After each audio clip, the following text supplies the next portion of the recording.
We're back. As the sun went down, we watched the twinkle of lights flicker along the ridge on their way north on the Pacific Crest Trail, and reminisced about our own journey along that same ridge just weeks ago. These PCT hikers are racing the weather now. Between mid-September and October, we usually have some spectacular hiking weather, but we also get some storms thrown in there, which often means snow in the mountains. We've been out on several hiking trips mid-September where the seasons seem to change before our eyes. This transition is a welcome relief from the fires and smoke, but makes long-distance hiking much more challenging when you don't know if you'll be battling heat stroke or frostbite. That bit of haze hanging there is smoke from a fire that started on the ridge from a lightning strike last week. We canceled this trip last weekend due to lightning storms, and we're very glad we did when we saw they hit right where we intended to be, and figured this trip was going to have to wait until next year. But we were shocked and delighted when the fire cleared up. Unfortunately, even though the nearby air quality monitors say the smoke had dissipated, some of that smoke was still trapped in this valley. I always keep a KN95 mask in my pack, just in case it gets really bad. Hiking in mild smoke can make your breathing more difficult, often makes your throat feel scratchy, and give you a headache.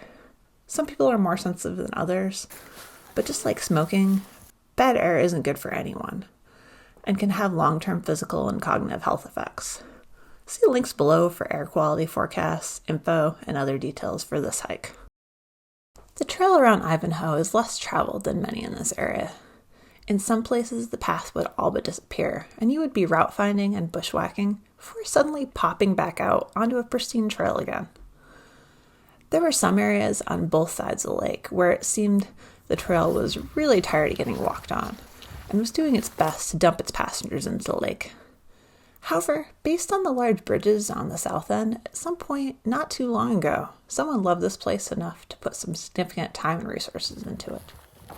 We went around one side on the way to Williams and the other side on the way back, but I'm going to show you both sides here so you can get a full picture.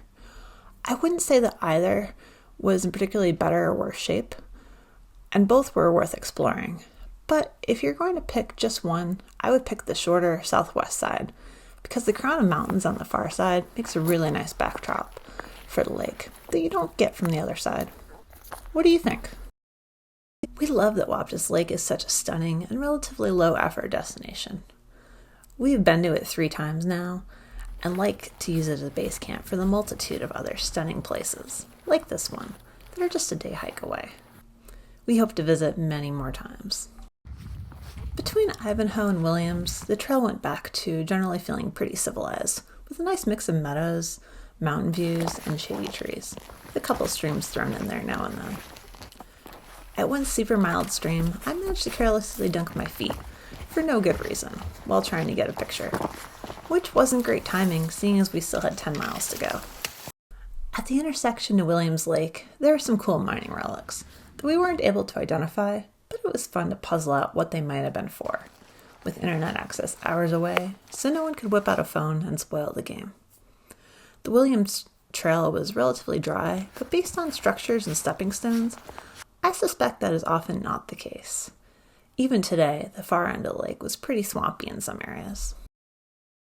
After crossing the PCT, we only encountered one other group all day. They had been raving about the amazing views and lakes above Williams Lake. We were already over 8 miles out and had limited light due to the waning fall days, so we couldn't take the time to explore beyond the lake, but their excitement definitely left us hungry for more and had us planning for future trips. I did take a little time to explore the end of the lake, and it was slow going, which reaffirmed our decision not to try anything silly. I scrambled up a little way and found one of the old mines and its train tracks to nowhere. I assume this mine must produce a decent amount to justify installing this all the way out here, and I'm guessing it was a small trolley, not a full train. I wonder how far the tracks used to go, or if this was just to move material and dump it. Thank you for joining us on this adventure.